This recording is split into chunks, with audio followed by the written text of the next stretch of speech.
রাঙ্গামাটির পাহাড়ে সোনালী ফসল, হলুদে বদলে যাচ্ছে জীবনের গল্প। রাঙ্গামাটি থেকে রিয়াজ আহমদের পাঠানো তথ্যচিত্রে বিস্তারিত নিউজ ডেস্ক। রাঙ্গামাটি পাহাড়, বন আর প্রকৃতি এক অপার সমাহার। এই পাহাড়ি জনপদের মানুষের জীবিকা অনেকটাই নির্ভর করে কৃষির উপর। সাম্প্রতিক সময়ে এখানকার কৃষিতে নতুন সম্ভাবনা হিসেবে উঠে এসেছে একটি সোনালী ফসল, হলুদ। কৃষি সংশ্লিষ্টদের মতে রাঙ্গামাটি পাহাড়ি মাটি ও আবহাওয়া হলুদ চাষের জন্য অত্যন্ত উপযোগী। তুলনামূলকভাবে কম সেচে এবং স্বল্প রাসায়নিক ব্যবহারে এখানে ভালো মানের হলুদ হওয়া সম্ভব।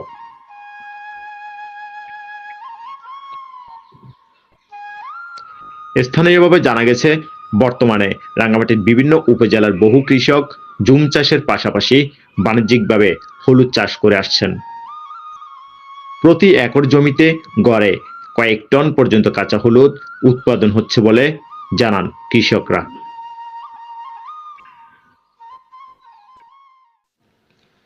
ফসল তোলার পর কাঁচা হলুদ পরিষ্কার করে কেটে রোদে শুকানো হয়। সাধারণত 5 থেকে 7 দিন রোদে শুকানোর পর কাঁচা হলুদ রূপ নেয় শুকনো হলুদে। প্রায় 4 থেকে 5 কেজি কাঁচা হলুদ শুকিয়ে পাওয়া যায় 1 কেজি শুকনো হলুদ। এই শুকনো হলুদ দীর্ঘদিন সংরক্ষণ করা যায় এবং বাজারে এর দাম তুলনামূলকভাবে বেশি। স্থানীয় বাজারে কাঁচা হলুদের তুলনায় শুকনো হলুদের দাম উল্লেখযোগ্যভাবে বেশি।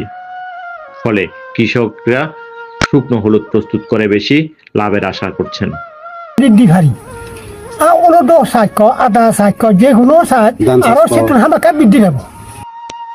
হলুদ চাষ ও প্রক্রিয়াজাতকরণে যুক্ত হচ্ছে নারী ও তরুণরা।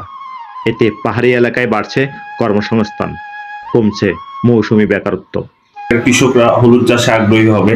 আমি আপনাকে জানানোর জন্য বলি, এই মৌসুমে উপজেলা কৃষি অফিসারের কার্যালয় লংবদু থেকে 35 জন কৃষককে আমরা 100 কেজি করে হলুদ বীজ এবং 5 কেজি করে ডিএপি এবং পটাশ সার দিচ্ছি। প্রাকৃতিকভাবে উৎপাদিত রাঙ্গামাটির পাহাড়ি হলুদ শুধু একটি কৃষি পণ্য নয়, এটি পাহাড়ে মানুষের টিকে থাকার গল্প, আত্মনির্ভরশীলের গল্প। পরিকল্পিত উদ্যোগ ও সরকারি সহায়তা পেলে এই সোনালী ফসল বদলে দিতে পারে পুরো পাহাড়ি অর্থনীতি। আর বাণিজ্যিক কৃষিতে যদি আমরা আমাদের কৃষিকে রূপান্তর করতে চাই, তাহলে কিন্তু তরুণরা যদি এগিয়ে না আসে তাহলে কিন্তু এটা সম্ভব না, এবং নারীকে পেছনে ফেলেও আমরা এগিয়ে যেতে পারবো না।